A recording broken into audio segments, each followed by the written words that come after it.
Shalom pemirsa yang kami kasihi dimanapun berada.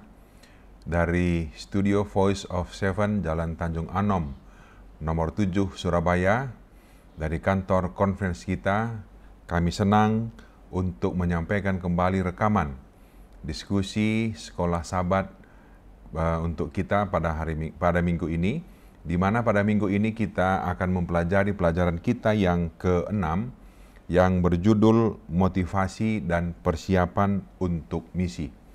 Kami juga senang untuk dapat melayani Bapak Ibu pemirsa semuanya.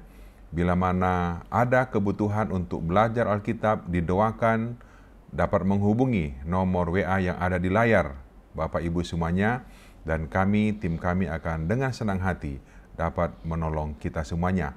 Kami dengan senang hati kerjasama antara Departemen Komunikasi dan Departemen Sekolah Sabat dari Konferensi Jawa Kawasan Timur untuk menyampaikan diskusi Sekolah Sabat ini. Pemirsa yang kami kasihi, saya akan memperkenalkan narasumber kita pada diskusi kali ini. Yang pertama adalah Pendeta Miki Lapasiang yang ada di sebelah kiri saya. Beliau adalah Direktur Penerbitan dan Pemuda Advent dari Konferensi Jawa Kawasan Timur. Dan yang kedua, beliau adalah Pendeta Susilo Mundri Harto yang ada di sebelah kanan saya. Halo. Beliau adalah Direktur Pendidikan dan juga Kesehatan dari Konferensi Jawa Kawasan Timur. Kita bersyukur untuk dapat bertemu kembali, belajar bersama-sama akan firman daripada pelajaran Sekolah Sabat pelajaran yang ke-6 kali ini. Kita akan awali pertemuan kita dengan doa buka. Kami minta Pendeta Miki pimpin dalam doa. Mari kita berdoa. Kami membutuhkan hikmat daripada-Mu Tuhan, dalam tuntunan kuasa Roh Kudus-Mu, untuk dapat memahami firman-Mu. Bimbing kami ketika kami akan belajar, maka kami dapat memahaminya. Bahkan seluruh pemirsa boleh mendapatkan berkat melalui pelajaran ini. Di dalam nama Yesus kami berdoa. Amin. Amin. Terima kasih Pendeta. Pemirsa yang kami kasihi, pelajaran kita, pelajaran yang ke-6 untuk minggu ini adalah motivasi dan persiapan untuk misi. Ayat inti untuk pelajaran kita terdapat dalam Lukas pasal yang ke-24 ayat yang ke-44.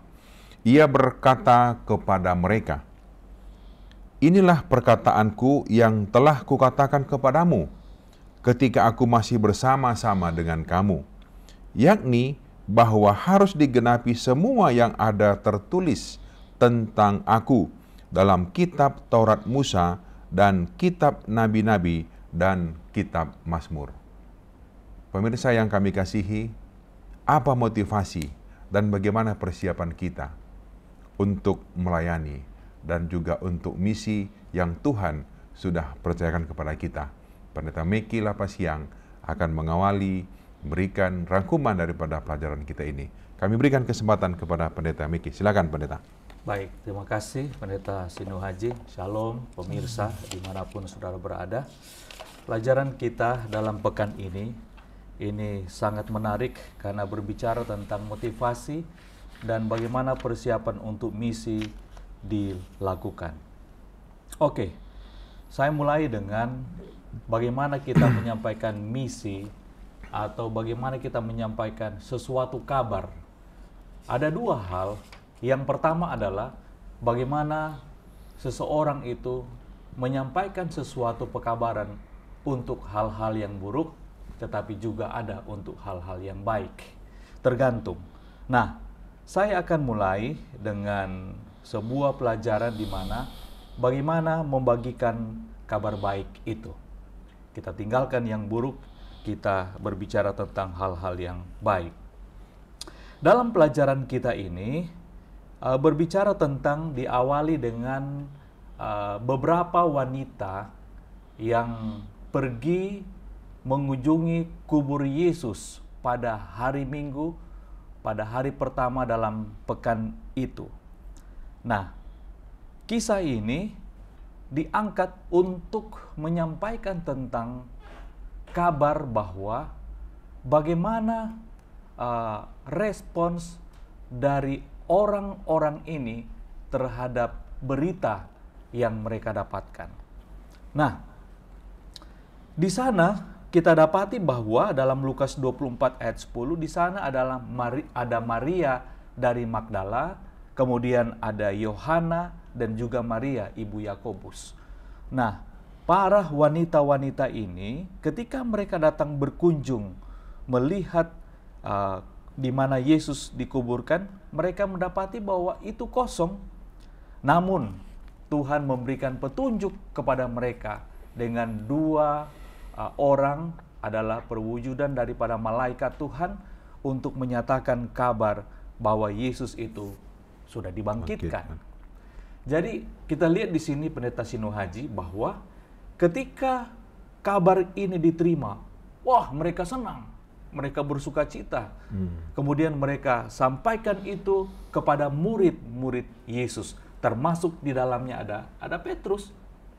Tetapi dalam kebenarannya kita dapati di sini bahwa ketika Petrus mendengar kabar dari para perempuan yang sesudah dari kubur Yesus ini, bahkan Alkitab catat bahwa Petrus dia mendengar, tetapi mereka pun katakan ini omong kosong. Ini omong kosong. Sampai pada akhirnya Petrus bergegas dengan cepat untuk pergi ke kubur Yesus. Dan didapati di sana berbeda pengalamannya. Kalau para perempuan ini ada informasi yang diberikan, tetapi Petrus ketika dia pergi, dia hanya dapati bahwa kubur itu kosong, tanpa ada informasi apapun. Jadi berbeda situasi kepada para perempuan ini, para wanita-wanita ini, dan keadaan pada waktu Petrus pergi ke kubur itu. Nah, kita lihat di sini bahwa ada banyak mungkin orang-orang yang merespons seperti Petrus. Ada kabar baik yang diinformasikan, yang diproklamirkan bahwa Yesus sudah bangkit. Yesus sudah bangkit dari kematian. Dan ini adalah kabar baik, kabar sukacita. Tetapi bagi Petrus dan murid-murid, mereka meresponsnya dengan dingin. Barangkali oleh karena ini para wanita, perempuan tidak menjadi masuk penting dalam hitungan mereka. Para wanita, dan dalam pikiran mereka bahwa ini hanyalah wanita-wanita. Barangkali juga ada sebenarnya kabar baik yang diproklamirkan, yang diserukan, tetapi terkadang kita melihat siapa yang menyampaikan. Jadi itulah respons daripada murid-murid Yesus yang pada akhirnya baik Petrus, murid-murid, pada akhirnya mereka percaya bahwa Yesus sudah bangkit. Nah, ada satu teks penting dalam Lukas pasal 24 ini, berbicara tentang bagaimana ada respons dari dua orang murid pada waktu mereka mengadakan perjalanan dari Yerusalem ke Emmaus. Wow, itu sangat menarik bagi saya, karena ini adalah bagian dari pelajaran kita di bagian awal. Bagaimana mereka dengan kecewa, mereka tinggalkan Yerusalem dan mereka pergi ke Emmaus. Di Lukas 24 ayat 16 dikatakan demikian. Tetapi ada sesuatu yang menghalangi mata mereka, sehingga mereka tidak dapat mengenal Dia. Apa yang menghalangi mata dua orang murid ini? Jadi bagi Petrus, halangannya untuk melihat, mendengar kabar tentang kebangkitan Yesus, halangannya adalah oleh karena orang yang mengabarkan itu adalah para wanita. Jadi dia menolak. Sementara bagi dua orang murid, salah satu yang disebutkan adalah Kleopas, mereka tinggalkan Yerusalem pergi ke Emmaus oleh karena kesedihan-kesedihan yang mereka alami. Disebutkan di sini bahwa ada sesuatu yang menghalangi mata mereka. Itu apa? Padahal pada saat mereka sementara ragu-ragu, Yesus berjalan bersama dengan mereka. Nah, tulisan Roh Nubuat menuliskan dalam buku Desire of Ages halaman 425 disebutkan demikian. Dengan sedih mereka berjalan sore itu. Tidak pernah mereka rasakan seperti itu, seperti ini sebelumnya. Mereka begitu sakit hati, tidak punya harapan, tidak punya iman. Mereka tenggelam dalam kekelaman dan kekecewaan sehingga mereka tidak memperhatikan Yesus dengan baik. Bayangkan, Yesus yang sekian lama hidup dengan mereka. Barangkali saya mengenal persis Pendeta Sinuhaji dan Pendeta Susilo, tetapi pada satu ketika kita berjalan bersama-sama, saya tidak mengenal Pendeta Sinuhaji, saya tidak mengenal Pendeta Susilo. Alkitab katakan ada sesuatu yang menghalangi mata mereka. Sehingga sebenarnya Yesus mau menyampaikan kepada mereka bahwa, Yesus itu sudah bangkit. Tetapi karena kesedihan mereka, bahkan disebutkan sakit hati, sampai kehilangan iman, mereka tenggelam dalam kekelaman dan kekecewaan. Pada akhirnya, sebenarnya kabar baik tentang kebangkitan itu ada di depan mata mereka. Mereka tidak dapat melihat dengan baik. Nah, persiapan-persiapan untuk menyampaikan misi ini sangat penting. Itulah sebabnya pada akhirnya dua orang murid ini disingkapkanlah mata mereka dengan 3 cara oleh Yesus. Yang pertama adalah pada waktu sementara Yesus berjalan dengan mereka, Yesus menerangkan Alkitab kepada mereka. Yesus katakan bahwa anak manusia itu memang dia mati, tapi dia akan dibangkitkan. Yesus coba untuk meyakinkan kepada mereka tentang firman Allah. Tetapi itu pun belum selesai. Berikutnya, Yesus mau menempatkan dirinya supaya tinggal dengan mereka di rumah itu. Dan yang ketiga adalah Yesus memecah-mecahkan roti dan mengucapkan berkat, memberikan berkat. Kadang juga orang-orang nanti lihat berkat Tuhan baru bisa melihat Tuhan. Kalau tidak ada berkat, tidak bisa melihat Tuhan. Nah, Yesus coba untuk membuka, menyingkapkan iman mereka dengan cara supaya Yesus memberikan roti hidup. Dia menerangkan tentang firman Allah. Kemudian Yesus tinggal dengan mereka. Kemudian Yesus kasih berkat kepada mereka. 3 hal ini membuat apa yang menghalangi mata mereka bisa melihat kepada Yesus. Jadi kita dapati di sini bahwa sebelum murid-murid ini memproklamirkan dan menyiarkan kabar baik tentang kebangkitan Yesus, Yesus harus yakinkan mereka. Dan itulah yang harus menjadi pegangan kita juga. Bahwa kita harus benar-benar memahami Alkitab, kita mengalami hal-hal rohani di dalam Yesus, dan itulah yang akan mendorong kita untuk menyampaikan kabar keselamatan itu. Nah, itu bagian yang pertama. Kemudian yang berikutnya, sebuah fondasi nubuatan. Nah, inilah penekanan yang berikut yang disampaikan oleh Yesus adalah bahwa firman Allah itu harus menjadi fondasi, menjadi dasar. Bagaimana kita mau memproklamirkan tentang kebangkitan Yesus sementara kita sendiri tidak memahami? Saya potong bisa, Pendeta? Ya. Begini, tadi kan kebangkitan Yesus itu pertama kali yang melihat adalah para wanita ini. Ya, betul. Lalu mereka menyampaikan kabar itu kepada murid-murid yang lain. Tapi mereka tidak percaya. Ya. Tidak percaya karena tidak melihat. Tidak melihat. Nah, pertanyaannya begini, apakah memang bahwa murid-murid ini tidak meyakini akan hal itu atau karena belum melihat? Ini pertanyaan saya. Ya. Tidak meyakini bahwa Yesus akan bangkit atau tidak percaya karena belum melihat bahwa Yesus itu sudah bangkit sebelum Yesus tunjukkan bekas luka di tangannya itu. Gimana kira-kira, Pendeta? Bisa mungkin. Dalam pelajaran ini memang di bagian pertengahan pelajaran ini disebutkan bahwa sebelum mereka melihat Yesus, memang mereka belum percaya. Bahkan sampai mereka melihat Yesus pun mereka Masih belum ragu, percaya. iya. Mereka pun masih ragu-ragu.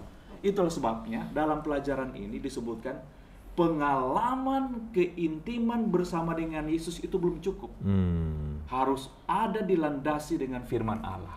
Itulah sebabnya disebutkan di sini bahwa fondasi nubuatan itu adalah firman Allah. Tidak cukup pengalaman para wanita ini, murid-murid Yesus. Itulah sebabnya pada waktu perjalanan dua murid dari Yerusalem ke Emmaus, hal yang utama yang dilakukan oleh Yesus adalah menerangkan firman Allah kepada mereka. Dan penekanan dalam pelajaran kita ini adalah bahwa pengalaman tentang Yesus di dalam diri kita tidak cukup untuk terus bisa memelihara iman kita. Harus benar-benar firman Allah itu menjadi landasan, menjadi penuntun, petunjuk di dalam kehidupan mereka. Demikian juga saya pikir dengan kita. Kita punya pengalaman masing-masing tentang kebaikan-kebaikan Tuhan. Apa yang kurang dengan murid-murid Yesus? Mereka melihat Yesus menyembuhkan orang, Yesus membuat mujizat, memberikan makan 5.000 orang. Bukan kurang itu pengalaman. Tetapi penekanan yang berikut adalah bahwa firman Allah itu sangat penting untuk terus-menerus memelihara iman mereka. Ditambah dengan pelajaran berikut adalah tentang Roh Kudus. Ya. Oke, pendeta.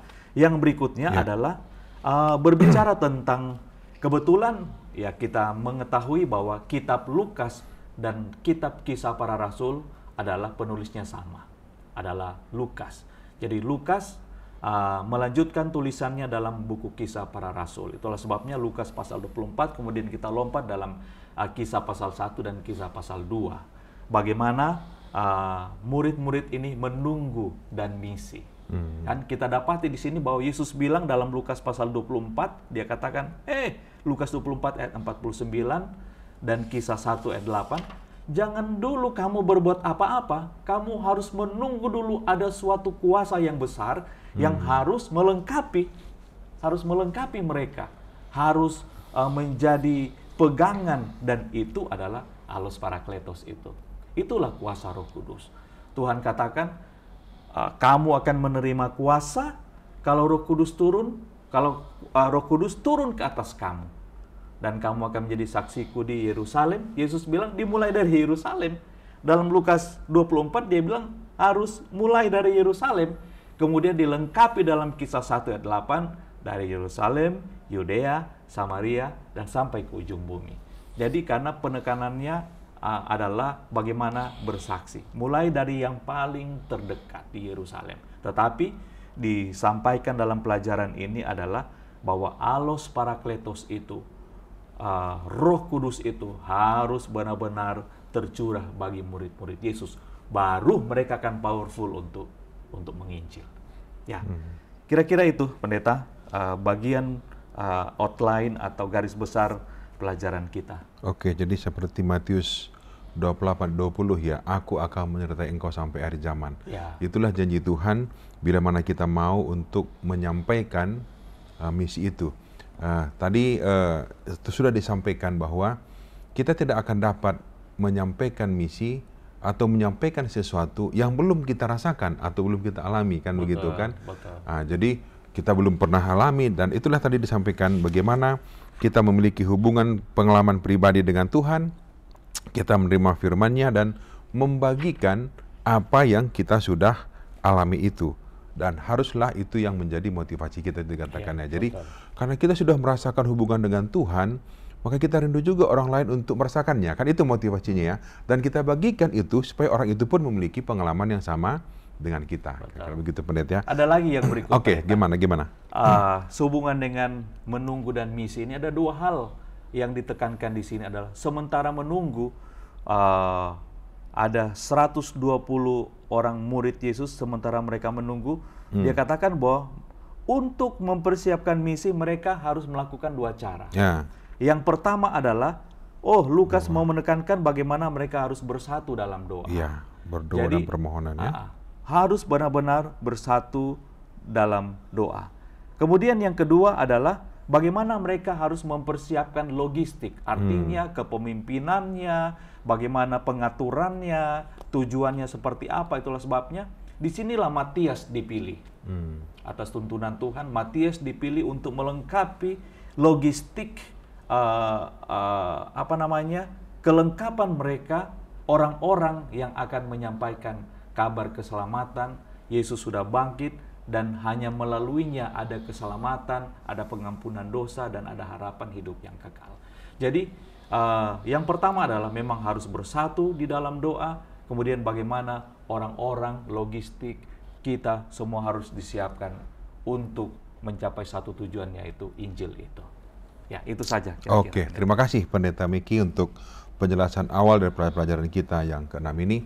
Kita akan mengikuti penjelasan berikutnya yang akan disampaikan oleh Pendeta Susilo. Silahkan Pendeta, bagaimana tentang pelajaran kita ini? Baik, jadi ini kelanjutan dari pelajaran yang disampaikan oleh Pendeta Miki tadi. Setelah mereka dilengkapi dengan kuasa Roh Kudus, ya, mereka sudah dipersiapkan. Dalam jumlah mereka yang kurang sudah ditambahkan oleh nama baru tadi Matias. Sekarang apa yang harus dilakukan setelah janji Tuhan telah diberikan? Mereka sudah menerima Roh Kudus. Inilah saatnya misi itu harus dijalankan. Ya, bagaimana mereka mengabarkan misi itu? Kendala yang mereka hadapi dalam pekabaran itu Allah ambil alih. Contohnya, ketika mereka tidak tahu menyampaikan bahasa, kendala bahasa yang mereka menjadi kendala dalam menyampaikan kabar Injil ini, Allah intervensi. Di mana pada saat kendala itu terjadi, inilah kalau kita mengandalkan Tuhan, kalau kita biarkan Roh Kudus yang menolong kita, semua kendala dalam penginjilan akan menjadi tanggung jawab Allah. Ya. Tapi pasti ada kendala ya? Iya, kendala itu ada. Ada ya. Tapi kalau kita berserah, bersatu, berdoa seperti tadi, maka Allah campur tangan. Ya. Akhirnya kendala itu dapat teratasi, yaitu melalui bahasa. Yang kedua, kendala yang kedua adalah bagaimana meyakinkan orang-orang ini yang dulunya menolak Kristus sampai bertanya, apa yang harus kami perbuat kalau begitu supaya saya memperoleh hidup yang kekal. Ya, itu juga pekerjaan Roh Kudus. Kita tidak bisa membuat seorang mengatakan itu kalau Roh Kudus belum menjamah hatinya. Jadi ini bagian dari peran doa dan memberitakan Injil. Ini adalah satu kesatuan yang tidak boleh dilepaskan, bahwa doa ini harus terus-menerus dilakukan. Dengan kuasa Roh Kudus kita bisa membawa orang lain ya kepada Tuhan. Sehingga inilah seruannya, berilah dirimu dibaptiskan ya dalam nama Kristus Yesus. Mereka yang dulu menolak, sekarang mereka sudah menerima, yaitu Kristus setelah diyakinkan oleh Roh Kudus. Nah, kalau kita lihat pelajaran hari Kamis, bagaimana gambaran dari jemaat mula-mula ini dilukiskan. Pada saat itu jumlah mereka ditambahkan. Ya, ditambahkan dalam pengertian, berarti jemaat itu tidak tercerai-berai. Sekalipun ada dari Yerusalem nanti akan berkembang ke daerah-daerah mana, Tuhan tidak pernah mengembalakan kelompok yang tercerai-berai. Tuhan tidak pernah dicatat dalam Alkitab memiliki 2 mempelai wanita. Dia hanya memiliki seorang mempelai wanita. Dalam arti ditambahkan di sini, mereka ini disatukan dalam bagian dari tubuh jemaat yang universal ini. Ya, dan mereka ini tidak hanya ditambahkan, mereka ini nih misinya. Proses pemuritan ini harus terus berlangsung. Bagaimana proses pemuritan itu? Yaitu mereka diberikan instruksi atau doktrin, ajaran. Kemudian mereka juga dikasih dipersekutukan dengan umat-umat yang percaya, ya. Bagaimana mereka dibekali supaya mereka tidak mudah diombang-ambingkan oleh pengajaran-pengajaran yang menyesatkan. Ya. Kalau mereka tidak kuat secara kebenaran, doktrin, firman Allah sebagai dasar yang disampaikan tadi, mereka akan mudah meninggalkan kebenaran. Ya. Jadi makanya di dalam praktek gereja seharusnya tidak hanya meyakinkan mereka untuk menerima Kristus, tetapi gereja juga bertanggung jawab untuk membekali mereka supaya mereka bisa memilah dan menolak ajaran-ajaran yang palsu, supaya bahkan mereka bisa menjadikan murid yang lain, memuridkan terus berlanjut. Jadi inilah yang disebut bagaimana gambaran dari gereja mula-mula itu. Mereka disatukan dalam persekutuan bersama umat percaya. Mereka diajar tentang doktrin-doktrin kebenaran yang sejati supaya tidak mudah mereka meninggalkan kebenaran. Dan yang ketiga adalah mereka juga diberikan contoh teladan dari kehidupan para rasul. Bayangkan, mereka sudah diajar tapi tidak tahu bagaimana memulainya. Mereka harus melihat, ini orang-orang yang baru percaya. Sama seperti seorang anak. Dia tidak tahu apa yang dibuatnya kalau dia tidak melihat bapaknya. Karena inilah gambaran yang gereja mula-mula lakukan. Seperti Paulus katakan, ikutlah teladanku seperti aku mengikut teladan Kristus.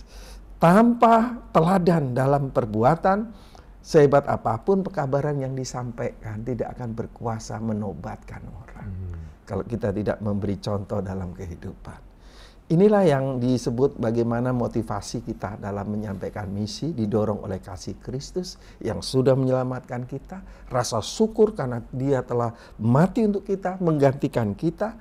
Dan saat itu setelah kita disadarkan, kerinduan ini dibangkitkan, kita disatukan menerima kebenaran dengan persekutuan orang-orang percaya, kita dilengkapi supaya kita tidak mudah diombang-ambingkan oleh angin pengajaran yang menyesatkan, bahkan kita menjadi umat Tuhan yang teguh sampai Maranatha, dan kita meniru teladan para rasul, kehidupan mereka yang menurut Kristus, dan itu juga kita akan teladankan kepada anak-anak kita sehingga jemaat semakin kuat di dalam misi dan motivasi dalam mengabarkan Injil adalah karena kasih Kristus yang menyelamatkan mereka. Terima kasih. Oke, pendeta, saya mau tanya begini. Ada nggak hubungannya motivasi dari seorang pertama menerima Yesus dan nanti setelah dia menjadi murid itu memiliki motivasi yang sama? Maksud saya begini, kalau saya menerima Yesus bukan karena motivasi saya mau ke surga, tentunya nanti setelah terima Yesus pun tidak ada motivasi saya untuk mengajak orang ke surga, kan begitu kan? Tapi kalau dari awal saya terima Yesus oleh karena motivasi saya menerima Yesus sebagai juru selamat, kemudian melakukan firman-Nya, melayani Dia dan rindu ke surga, maka itu akan menjadi motivasi saya setelah saya terima Yesus untuk menyampaikan pekabaran itu. Kira-kira bagaimana, pendeta? Ya, jadi di dalam Alkitab banyak memang motivasi menerima Kristus, bahkan menerima firman. Ada yang digambarkan semua motivasi yang tidak didasarkan atas kasih kepada Kristus dan ucapan syukur atas kasih-Nya, itu ibarat seperti pasir. Itulah kalau kita mendirikan dasar iman di atas pasir, akan rubuh. Ada orang menerima kebenaran dengan motivasi ingin menikah dengan orang itu. Ada orang menerima kebenaran karena ingin dapat pekerjaan. Ada orang menerima kebenaran karena supaya uang kuliahnya dikasih diskon. Ada orang menerima kebenaran oleh karena motif-motif lain, dan semua itu ibarat mendirikan dasar di atas pasir. Pasti kalau kita tidak ubah motif itu, ya mungkin motif salah itu sama seperti dahulu orang-orang yang mengikut Kristus pada mula-mula menyangka Kristus ini mungkin nabi palsu sehingga ikut menyalibkannya. Tapi setelah mendapat pencerahan, mendapat tuntunan Roh Kudus, mereka berubah dan mereka bertobat. Tuhan akan mengampuni motifnya yang pertama salah dan menjadikan dengan motif yang baru, mengasihi Kristus dan membagikan kasih-Nya kepada orang lain. Jadi memang mulai dari motivasi kita menerima Yesus terlebih dahulu, baru nanti setelah kita terima Yesus, ya motivasi itu akan berkembang. Kalau tidak baik motivasinya, tentunya kita akan rubah. Memang mungkin masa lalu kita mungkin salah motif kita. Ya mungkin pertama dulu motif saya dibaptis karena saya mengejar ada hal-hal keuntungan yang saya peroleh. Tetapi setelah seiring waktu berjalan bersama Kristus, ternyata motif itu diperbarui. Kita salah, kita perlu pembaruan lagi, rekomitmen lagi di dalam diri kita. Itulah mati setiap saat. Sehingga akhirnya kita memiliki motif yang benar, dan saat itu kita punya misi yang benar. Ini pertanyaan saya kepada bapak-bapak berdua ini. Kenapa ada orang yang sudah menerima Yesus tidak termotivasi untuk menyampaikan misi daripada Tuhan, kira-kira? Misalnya ada kasih tanggapan nggak? Kalau motivasi saya sudah benar dari awal, berarti saya akan termotivasi untuk membagikannya. Tapi kenapa lebih banyak orang yang tidak mau? Ini gimana nih? Denyutan nadi yang pertama, kata Roh Nubuat, dari satu hati yang sudah diperbarui adalah di dalam hatinya timbul keinginan yang suci untuk memberitakan terang yang dia terima. Kebenaran yang dia terima di dalam hatinya tidak dapat ditutupi. Sehingga itu disampaikan kepada semua orang kabar sukacita itu. Dan ini juga yang saya alami ketika saya tahu kebenaran.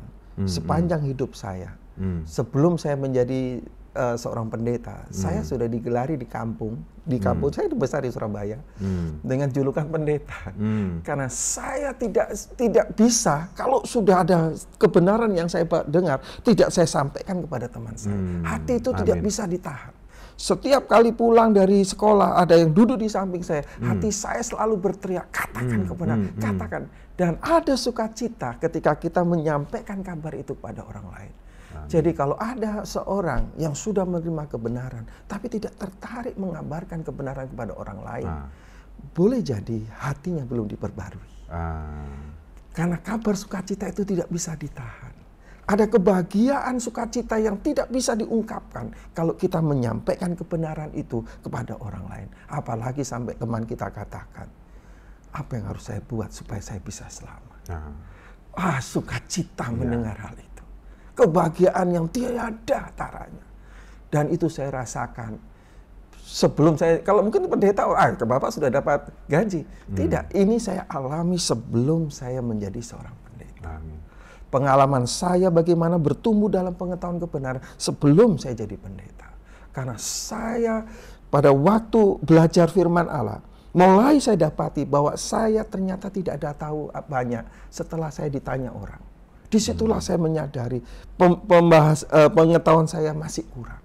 Semakin banyak orang bertanya, semakin saya semakin belajar. Jadi pengetahuan tentang kebenaran akan bertumbuh seiring dengan kerinduan kita untuk bersaksi. Dan ingat Roma pasal 10 ayat 17, iman timbul melalui pendengaran akan firman. Semakin sering kita belajar, semakin teguh kita dalam iman. Oke, terima kasih pendeta. Ini kan motivasi yang benar ini. Mungkin pendeta Megi bisa kasih contoh motivasi yang tidak benar dalam menyampaikan misi, kira-kira bagaimana supaya kita tahu. Ini yang benar tadi kan. Ada nggak pendeta yang bisa dibagikan? Kalau murid-murid Yesus, seperti pertanyaan tadi, apa motif mereka? Murid-murid Yesus sampai pada akhirnya mereka mengalami kecurahan Roh Kudus, baru mereka dengan berani, lantang, bahkan sampai mati syahid sekalipun mereka proklamirkan tentang kasih Tuhan itu. Tapi jauh sebelumnya, ya dengan motif mereka, sampai pun dibilang bagaimana kalau jadi raja sebelah kanan dan sebelah kiri akan memimpin kan. Mau itu, jadi ini, mau jadi itu mereka ya. Mau jadi ini, mau jadi itu. Itulah seperti pendeta Susilo katakan tadi bahwa kadang memang ada dan itu real, ada dalam kehidupan kekristenan karena dengan motif-motif tertentu. Tetapi itu kita bisa pastikan bahwa itu belum diperbaharui imannya. Roh Kudus belum tercurah kepada mereka. Bagaimana ada sesuatu kabar yang baik yang dialami kemudian seperti catatan Roh Nubuat, itu tak terbendungkan, tak tertahankan, harus diproklamirkan. Itulah sebabnya ketika murid-murid Yesus, ketika mereka disuruh menunggu dan akhirnya mereka mengalami kecurahan Roh Kudus, tidak tertahankan, mereka proklamirkan itu sampai mati syahid sekalipun mereka sampaikan.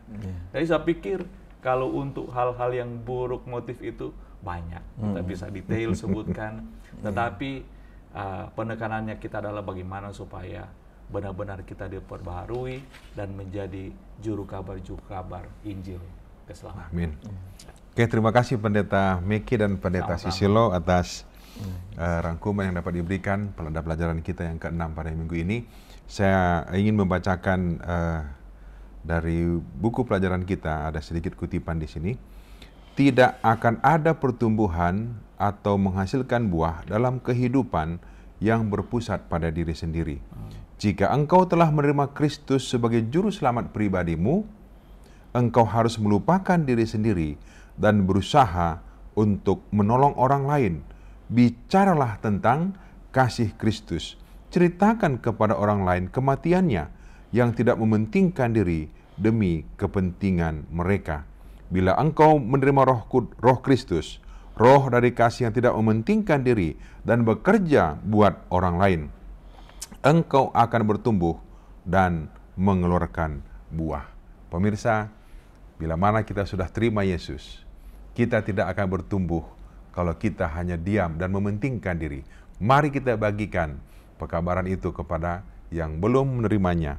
Mereka akan dikuatkan, kita pun akan bertumbuh, dan kita pun akan sama-sama diselamatkan. Kiranya motivasi yang benar memotivasi kita untuk menyampaikan misi yang Kristus telah sampaikan kepada kita.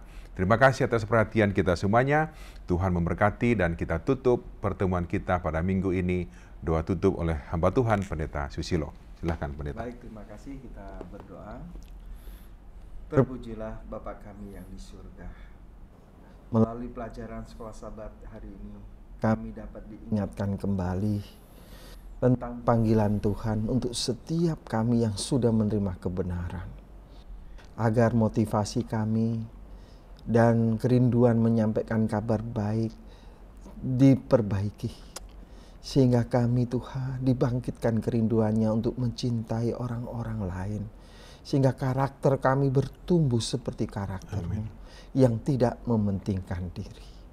Berkati Tuhan, kami rindu jikalau Engkau masih melihat kekurangan dalam diri kami, ubahlah kami, motif-motif kami, dan segala upaya kami biarlah tertujuannya untuk kemuliaan dan untuk menyebarluaskan kebenaran-Mu. Terima kasih Tuhan, dengar dan jawab doa kami. Di dalam nama Tuhan Yesus kami berdoa. Amin. Amin. Terima kasih pemirsa, Bapak Ibu semuanya. Sampai ketemu minggu yang akan datang. Tuhan memberkati. Terima kasih.